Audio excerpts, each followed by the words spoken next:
Well, we've officially seen a version of the new Aero package in action. Let's talk about what we saw out there today.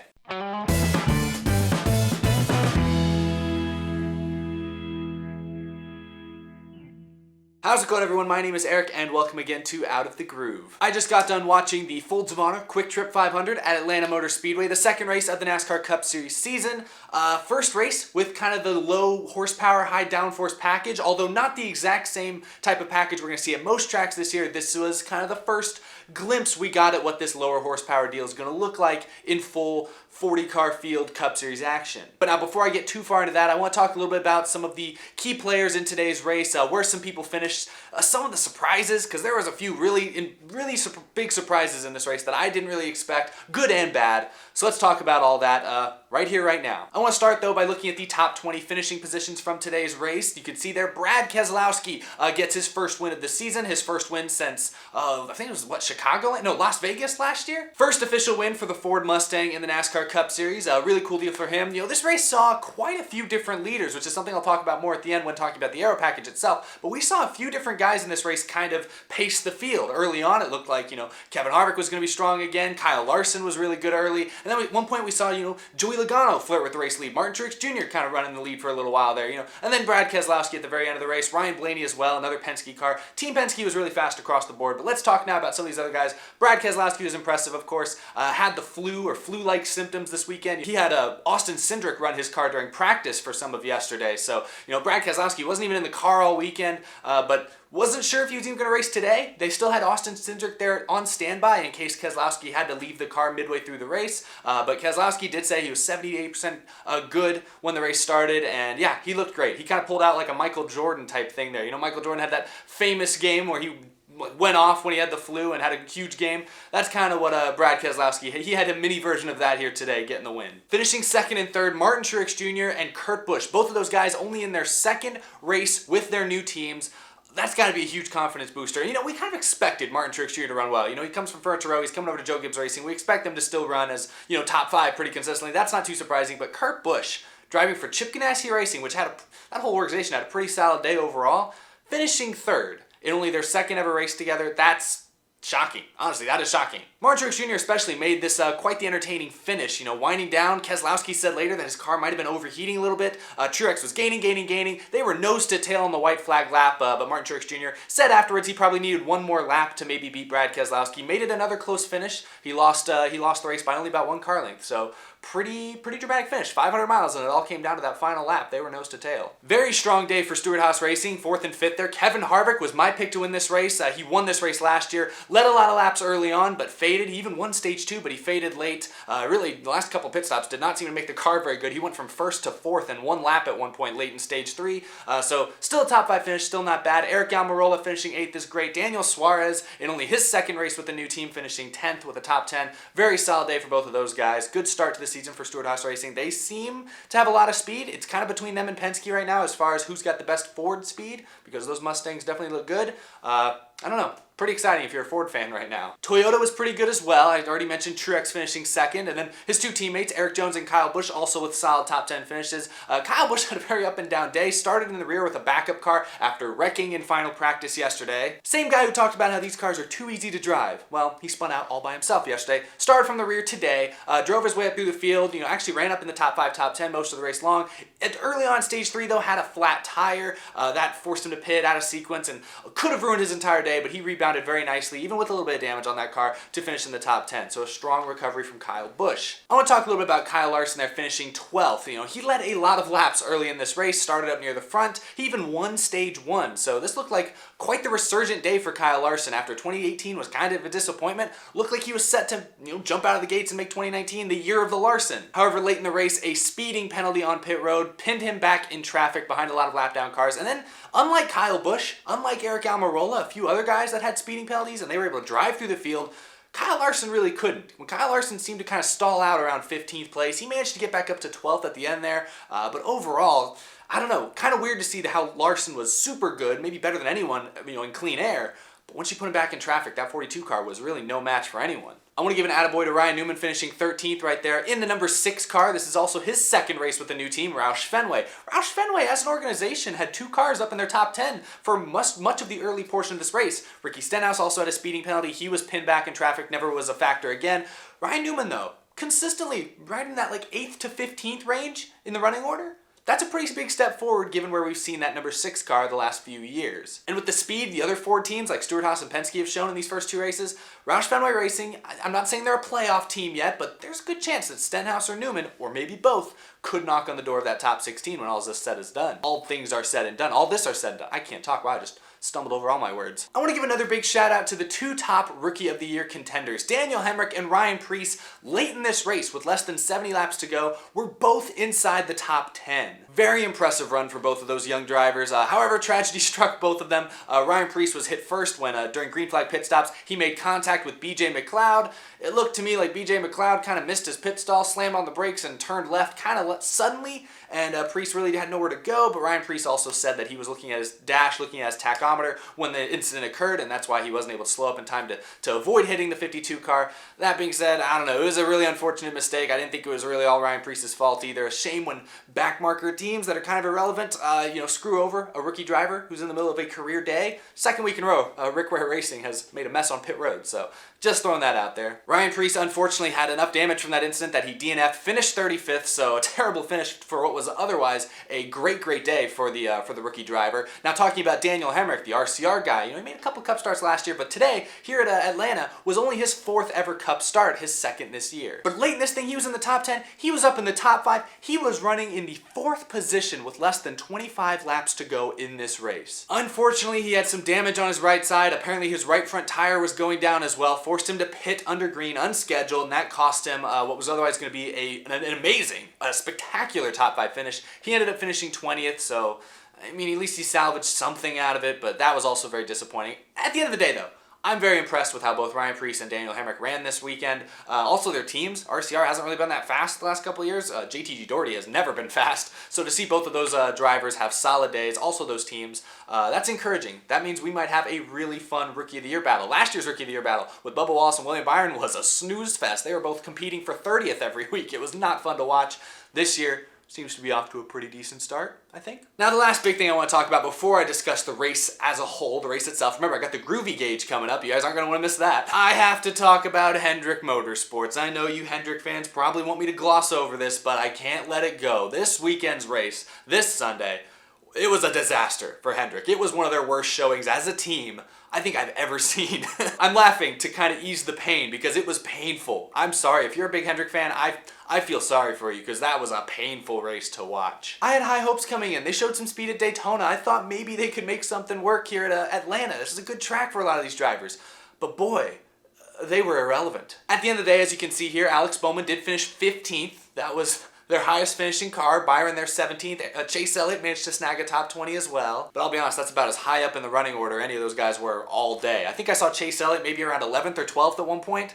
I think that was about the best I ever saw from a Hendrick car. I'm sorry, Hendrick fans, I don't mean to pile on, but this has to be said. We need to take note of this. Jimmy Johnson was 2 laps down in this race. He ended up finishing 24th. No damage on the car, no technical issues as far as we know, no issues on pit road, no penalties. They just ran 24th. Now here's what I want to say. At the beginning of the year when I made my preseason playoff predictions, I didn't have Jimmy Johnson making the playoffs. I said it then and I'm sticking by it still now. And it's not because I doubt Jimmy Johnson. I still think he's a solid driver. I think he is fading a little bit. I think he is in the back half of his career. He's past his prime. He's 43 years old. I don't blame him. Most athletes aren't as good as they once were by the time they're 43 years old. But the main reason I had Jimmy Johnson missing the playoffs and the main reason I still think this team isn't going to be this good this year is because they have a rookie crew chief. Kevin Meandering is only crew chiefing his 2nd ever Cup Series race today. And it's going to show. I thought maybe with the new Aero package and kind of put everybody in the same box, maybe, Kevin Meandering could maybe figure it out quicker than Paul Wolfe or Cole Pern. But I wasn't really that optimistic about that, but I thought it was possible. After what I saw here today at Atlanta, I think they're still probably the furthest behind of any of the big teams in NASCAR. At least if you're a Jimmy Johnson fan, he wasn't the only Hendrick car struggling today. I mean, he definitely struggled the most, which is concerning when it's a 7-time champion behind the wheel, but he definitely struggled the most. But at least all the other Hendrick cars struggled a little bit as well. So yeah, it's an organization-wide problem that I thought they'd fixed a little bit since the end of last season, but apparently not. Couple other details I want to throw in you don't see on the top 20 here, but finishing 22nd was Ryan Blaney and 23rd was Joey Logano, two teammates of the winner of this race, Brad Keselowski. So why'd they finish so far back there? Both Blaney and Logano actually led laps at different points in this race, so they both had really strong cars. However, late in the final stage, late in the race, in the last 20 laps, they both had tire issues that forced them to make unscheduled pit stops. That's the only reason they didn't finish in the top 5. Also, we noticed Brad Keselowski seemed to kind of back off the pace the last 8 laps. You know, he said it was because there was an overheating issue possibly with the car. My thoughts are that maybe he saw his two teammates have tire issues and figured, hey, I better not push things too hard. Look, to me, those last few laps, Keselowski was trying to save his stuff. He had like a 2.5 second lead over Truex. He basically gave all of it up, but he did so to manage to save the tires. And it worked out for him. It was a risky move, but I think it was the move he maybe felt like he had to make, seeing his teammates have tire issues. So anyway, you might not, I'd only say that because you didn't see Logano, you didn't see Blaney here, and they did have good days, so I wanted to talk about them. They showed speed. Team Penske looks fast. They just had tire issues that kind of ruined them from getting good finishes. Also, before I get out of here, Chris Buescher finished 8th. I skipped right over him. I meant to talk about him when I talked about Ryan Preece, but JTG Doherty in general. Great day. Chris Buescher, that's a career day. I know he won at Pocono in a rain-shortened race several years ago, but this is more impressive to me than that was. But anyway, now that I've talked about all of that, let's discuss the race itself. What did this Aero package look like? I assume if you're watching this, you at least watched part of the race today, and you probably have your own opinions. I'm going to give you my opinions on what we saw today, and at least what I thought we saw from this package, and I guess we can debate in the comments. Isn't that the fun of the internet? Remember, the package we saw today is only going to be featured at tracks like Atlanta, Homestead, Miami. I think Darlington might have this similar package, and 1 or 2 other tracks, I think. It's not the same package we're going to see at Las Vegas, or Kansas, or Texas, or Charlotte, or, I think like Michigan, those types of tracks. As a result, what we saw here today is not going to be exactly what we see next week at Las Vegas. In fact, it's probably not even going to be that close. In the testing we ran at Las Vegas a few weeks back, we saw how the draft really mattered a lot more, how cars could kind of stay in a pack for longer. None of that really came into play at Atlanta. The draft really wasn't that big of a factor. Cars would stay bunched together a couple laps after a restart, but 5 laps into the restart, you started to see some separation. Coming into this race, I told you guys I thought we'd see, kind of pack racing for maybe 5 to 7 laps, the first 5-7 laps of a run, and then they'd get spaced out like old Atlanta. That wasn't too far off base. I think at the end of the day, though, we only got the pack racing effect for maybe 2 laps, maybe 3 laps. After 2 or 3 laps into a run, cars would get spaced out, and then it still kind of felt like old Atlanta, where there's a couple different grooves. Still, guys had to lift. Handling came into play significantly. Obviously, the old track surface throws a wrench into everybody's plans. Tire wear was a major factor, of course. So overall, it wasn't too unexpected what we saw today.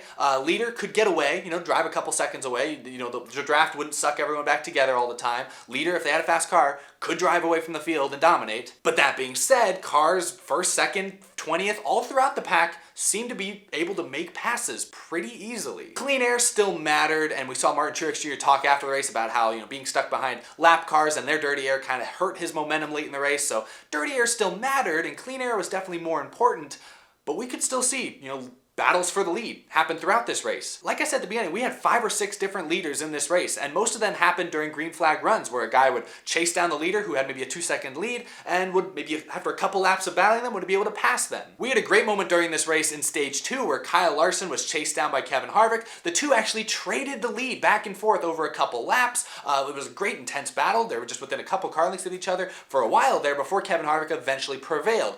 It was a great battle. It really gave me shades of early 2000s NASCAR. Late in the race, when Brad Keselowski was trying to get by Joey Logano, we actually saw side-by-side racing for the lead, and they stayed side-by-side for more than a full lap before Keselowski was able to complete the pass.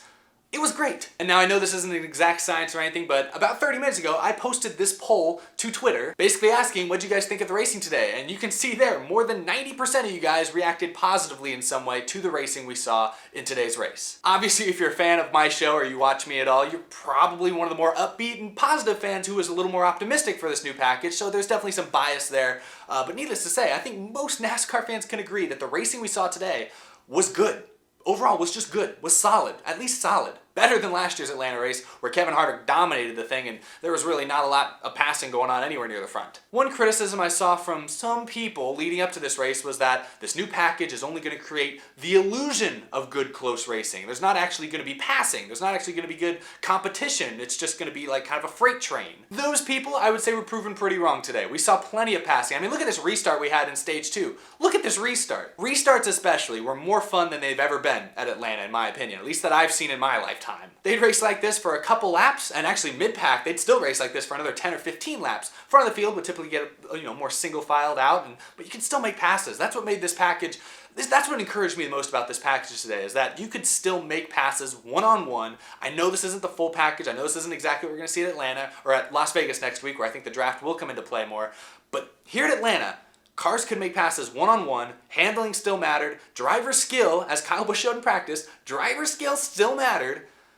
I thought the race was great today. With that being said though, let's now slap this thing on my new and trusty old Groovy Gauge. Remember, this is my new experimental system of kind of rating a race. Every Sunday or every Saturday, whenever the Cup race ends, and when I make these videos, I'm going to kind of rate on this Groovy Gauge scale what I thought of this race, how good was it, how bad was it, and I have to say, this week's Atlanta race was pretty good. I'm going to give today's race at Atlanta a 75% on the old Groovy Gauge. It was a very good race. Now, by mile-and-a-half standards, I'd put this in the 80 to 90% range. However, Atlanta, I don't know. I honestly think they could repave this thing. I know that's kind of sacrilegious to say, like, oh, how dare you suggest they repave Atlanta? But man, this surface is more than 20 years old.